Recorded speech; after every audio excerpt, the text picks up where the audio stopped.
They essentially drink, they get their drinking water, and they brush their teeth, where they poop in the same unit. When I was in that internment camp in the Everglades, I didn't see any Europeans who overstayed their visa. I saw nothing but Latino men and Haitian men. Those toilets were the same places that the folks would get their water from. And it was really appalling. The New York Times reporting that in phone interviews, detainees described infrequent showers and meals that amounted to little more than snacks.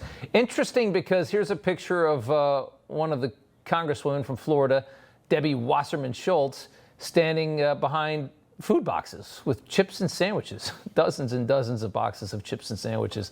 Here's State Rep Angie Nixon standing in a recreational space for detainees after claiming that there was no recreational space for detainees. So it's kind of funny. Florida's Governor Ron DeSantis joins us now to talk about all this. And sir, good to have you on. Your reaction to the claims that have been made about Alligator Alcatraz? Well, first of all, I'm not running the Four Seasons. This is a detainee processing center for illegal aliens so that they can be expeditiously deported. That's the purpose of it. Now, all the things that are there meet and exceed the federal standards that DHS uses for these types of operations, and the photos that you show confirm that. And it's interesting, I think they were complaining about the shade of a color of a piece of turkey or something and wondering whether the detainees got seconds. I can tell you the food that they get is the same food that all the employees get. It's the same folks that cook it, same mess hall, and the whole 9 yards. And so, but here's the thing. When you're brought into Alligator Alcatraz as an illegal alien, the first thing that they do, DHS offers you an ability to take a flight back to your home country at federal expense. So nobody actually has to go to Alligator Alcatraz. The illegals are given the right to simply self-deport at not even at their expense. And so that is the first thing that happens there. You don't hear a lot about that. Obviously, the detainees, the illegals that end up inside the processing center, they have rejected that offer to go back to their home country. Well, yeah, I guess so. And just wait it out until, probably most of them will be sent home anyway.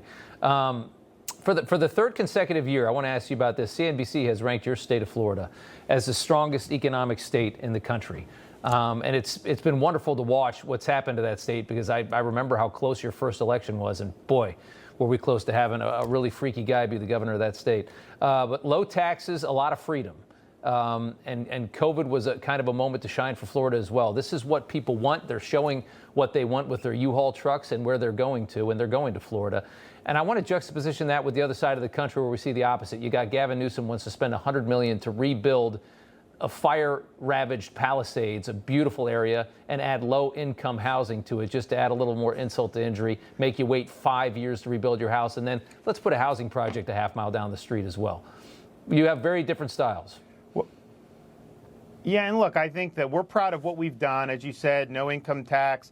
I've paid off almost 50% of the state's debt that we've had over 180 years. We knocked it out. We have the lowest number of state workers per capita, very small government, but yet our services are better than the Californias and the New Yorks. And in fact, New York, we have 3 million more people now than New York, and our budget's less than half of their budget. So we're fiscally responsible. We're proud of that. We're also a law and order state. People do crime, they do the time. And we're proud of that. But I think California, Illinois, New York, these states, they've done so bad that I should make all those governors the co-realtor of the year for Florida, because they double down on bad policies, these mayors that are terrible, and maybe New York City will get even worse with this new guy that the Democrats are running. They do dumb things, and we see the response in Florida. We have become the refuge of sanity and freedom for people who get disaffected by leftist governments throughout the United States. Yeah, you're right. You could see another influx of New York people coming down your way this winter if in November we get the wrong mayor in New York City. That's a scary thing. Governor DeSantis, good to have you on. Thank you so much. Thanks.